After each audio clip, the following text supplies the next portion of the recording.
नारद जी ने तप करा। जिस नारद ने भगवान शंकर का अपमान करा था, जिन नारद जी ने भगवान शिव के लिए अपशब्द कहा था, उन भगवान शंकर ने आकर नारद जी को आनंद सुख प्रदान कर दिया। भगवान ने कहा नारद जी कोई दिक्कत की बात नहीं है, आपने बोला मैंने स्वीकार करा, कोई बात नहीं, आपके मुख से अपशब्द निकल गए, कोई दिक्कत की बात नहीं, आपने तप करा, मेरा स्मरण करा है, फिर भी मैं आपको आशीर्वाद प्रदान करता हूँ नारद जी, आप जगत में जहाँ भी जाओगे परमात्मा को जहाँ तहाँ पाओगे। नारद जी जहाँ भी जाते हैं परमात्मा का भजन करते करते, दर्शन करते करते पुण्य फल प्राप्त कर लेते।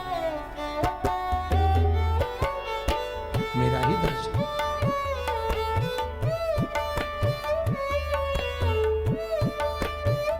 अब आगे जो वर्णन आया है वो सृष्टि खंड का आया कि सृष्टि की रचना मृत्यु लोक पर अगर कोई देव, अगर कोई देवता विनाश के समय पर अगर कोई बचा है तो वो केवल शिव बचा है। केवल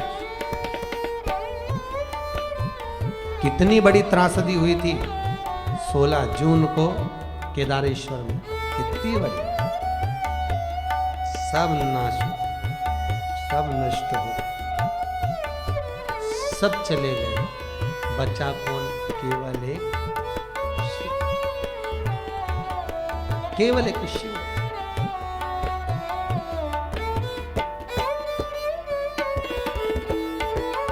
उसके बाद भी लोग पूछे कि आखिर तुम मंदिर क्यों जाते हो, तुम तीर्थ क्यों जाते हो, तो जरा विचार कर कर देखो कि इतनी बड़ी त्रासदी होने पर भी एक शिव मंदिर भी कूद कर नीचे गिर गया।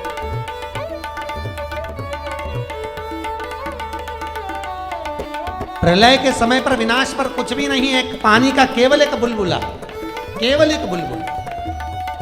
बुलबुले की आकृति क्या होती है? शिवलिंग। उन्हीं भगवान शंकर के भाग से सुंदर भगवान विष्णु प्रकट हुए और भगवान विष्णु ने फिर ब्रह्मा को प्रकट करा है नाभि से, और ब्रह्मा जी ने इस सृष्टि का रचना, ब्रह्मदेव सृष्टि की रचना की।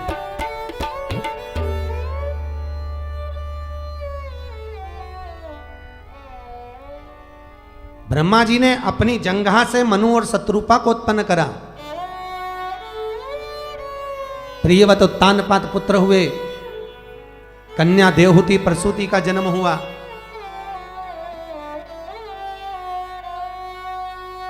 भगवान ब्रह्मा ने संध्या और कामदेव को प्रकट किया। जिस संध्या ने भगवान का भजन कर कर, स्मरण कर कर चंद्रभागा नदी के तट पर, चंद्रभागा नदी की बालू रेत से शिवलिंग का निर्माण कर कर, पूजन कर कर उत्तम वर की प्राप्ति करी है, वो चंद्रभागा नदी का तट लिया। चंद्रभागा नदी कहां पर है? चंद्रभागा पंडर।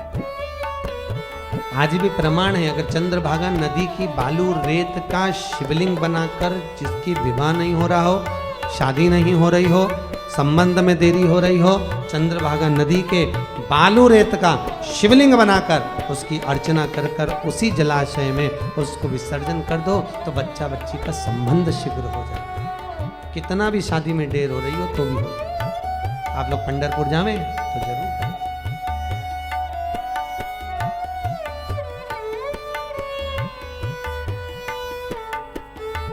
कल यहाँ पर होगा ना माखन के शिवलिंग का अभिषेक के साथ है, कल तीसरा अभिषेक होगा माखन के शिवलिंग का। चंद्रभागा नदी के तट पर संध्या ने भगवत स्मरण करा है, भगवत भजन को धारण करा है, और भगवत भजन करते हुए, स्मरण करते हुए वही संध्या देवयुग से अरुंधति बनकर वशिष्ठ बाबा के साथ में मंगल विवाह।